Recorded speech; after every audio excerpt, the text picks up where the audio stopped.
Hello नमस्ते जय गोर्खा। फेरि पनि केही दिन समयमा बिजी भएको थिएँ म र लिसन 6 कसरी गर्ने भन्ने लिएर आएको छु र तपाईहरूले आशा गरेको छु तपाईहरूले यो अगाडिको लिसन गर्नुभयो होला भनेर। म धेरै बोल्दिनँ, म सिधै लिसनमा जान्छु है। लिसन 6 को सा ग रे म ग प म ध प नि ध सा सा ध नि प ध म प ग म रे ग सा सा ग रे। यो चाहिँ कसरी भने सा ग एउटा छोडेर एउटा सुर छोडेर, जस्तै सा रे छ, सा रे होइन सा ग एउटा सुर चाहिँ छोड्नुपर्छ।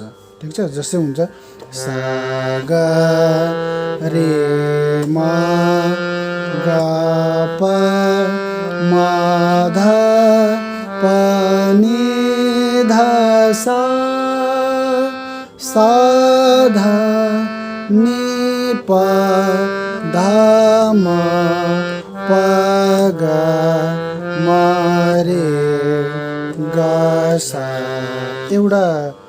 एउटा सुरलाई चाहिँ छोड्नु पर्ने हुन्छ। जस्तै सा रे होइन सा ग रे म ग प म ध प नि ध सा। फेरि यता आउँदा पनि एउटा सुर छोड्ने। सा नि छ, सा ध नि प ध म प ग म रे ग सा।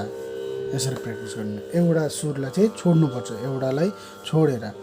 सा रे रे होइन सा ग रे म, यसरी एक एकवटा छोडेर तपाईँहरूले प्र्याक्टिस गर्नुहोस्। ठिक छ।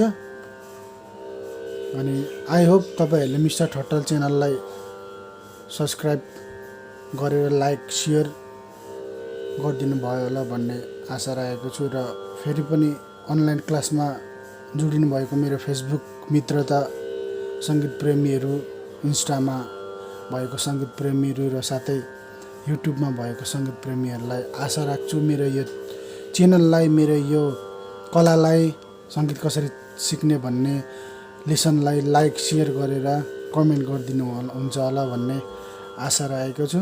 धन्यवाद। जय गोर्खा। नमस्ते।